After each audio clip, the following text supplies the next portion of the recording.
Hey guys, Keira here for Thankful Thursdays. This week we're looking at the expectations we put on ourselves, both within an eating disorder and in life in general. I know for me, my tendency to put these really high expectations upon myself kind of stemmed from not having any external expectations put upon me.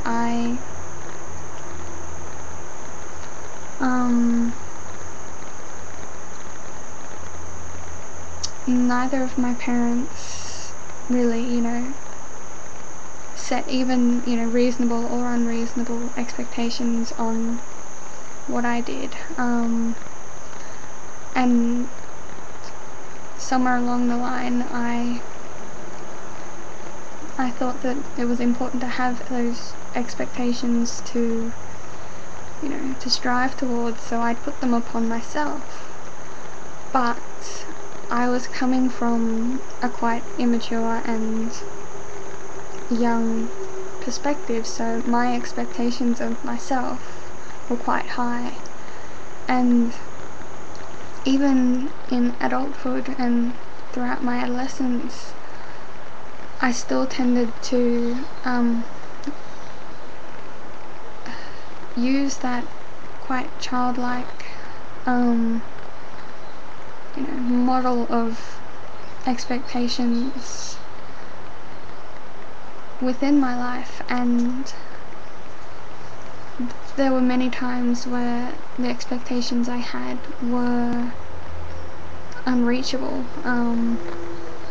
They were beyond the capacity of anybody, and yet I still had the expectation that I would meet it.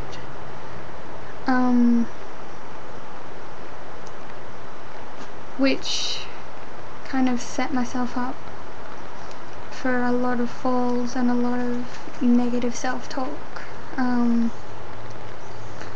And as my eating disorder progressed, I'd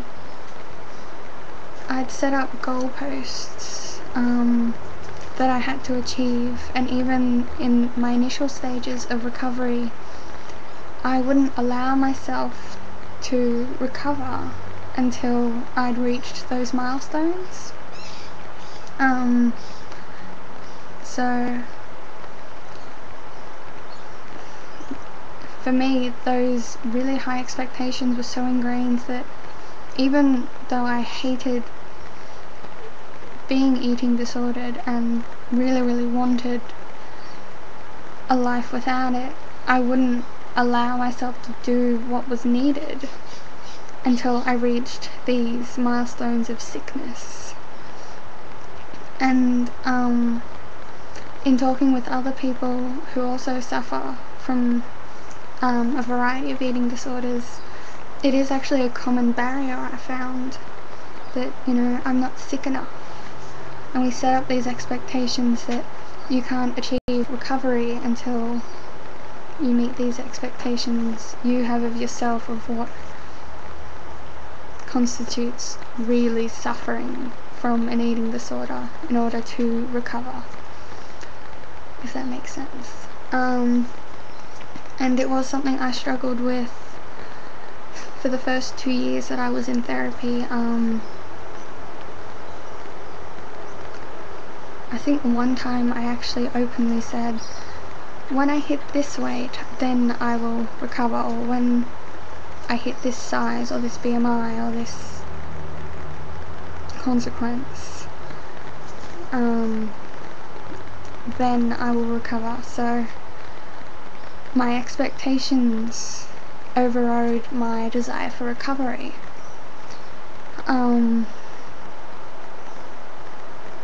And what really changed it was, as I started to meet some of those milestones and get quite unwell,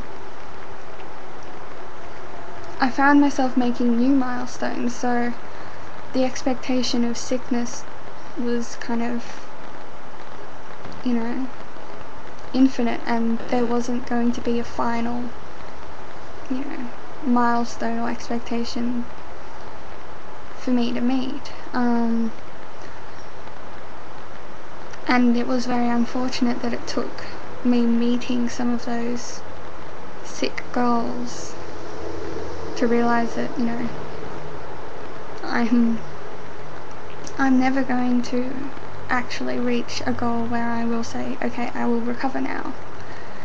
And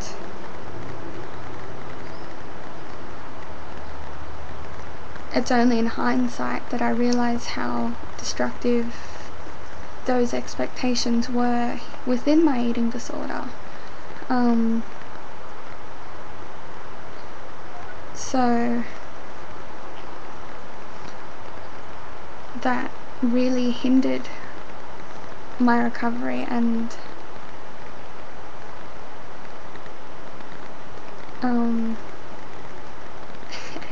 it made it pretty much impossible for me to recover while I was still placing value in these expectations.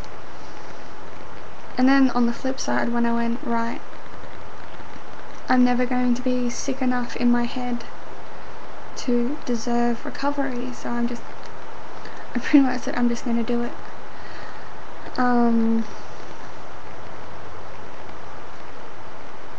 But the high expectations I'd place upon myself came with it. And initially within recovery, I expected the perfect recovery. I'd go into treatment, I'd have no relapses, I'd hit my normal weight, I'd start eating, and I would be the model patient. And that has its downsides too, because when you fail to reach that, or if you do have a lapse, it spirals, and the negative self-talk can be really destructive. I found it really destructive, and at times, it had impact on my safety. And it took a while for me to realise that it's okay and it's normal not to be perfect. Me and my therapist, we sat down and we looked at people who were successful, and then I'd go away and research, and a lot of people didn't get it right the first time. And for me, because I'm quite evidence-based, comes with, studying psychology. I gathered all this evidence of other people not achieving their goals, whether it was recovery or business success, celebrities, ordinary people. I'd read blogs and see that to be human is to have ups and downs, and even just looking at all my friends that I have in my life, and those that I see in my mind as successful, that it hasn't been a smooth journey, and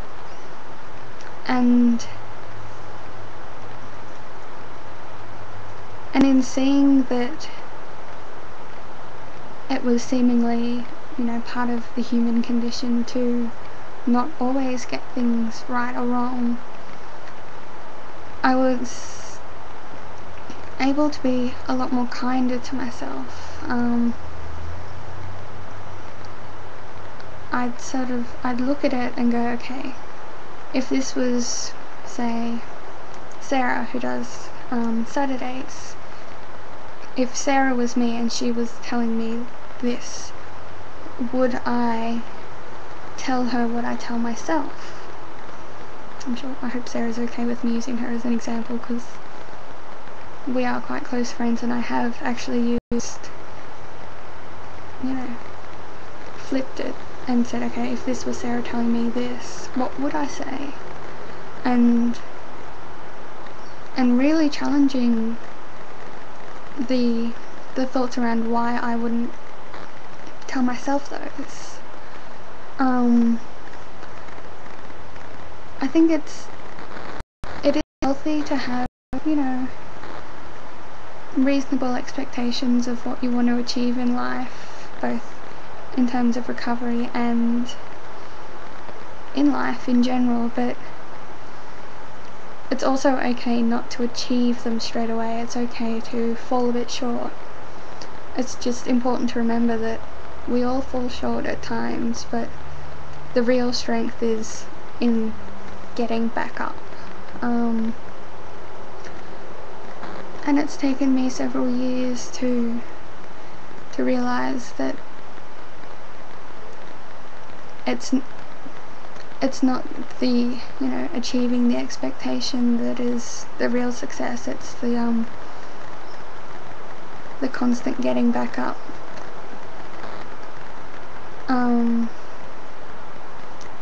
That for me has been the real measure of success. That every time I find myself treading back into eating disorder land, that I can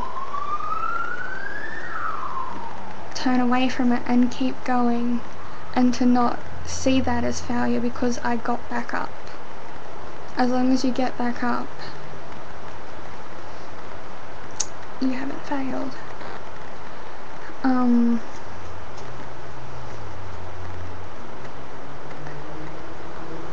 I guess it's a bit hard for me because while I do have perfectionistic tendencies, I can't actually pinpoint how I was able to relax them, other than I think it came from just accepting the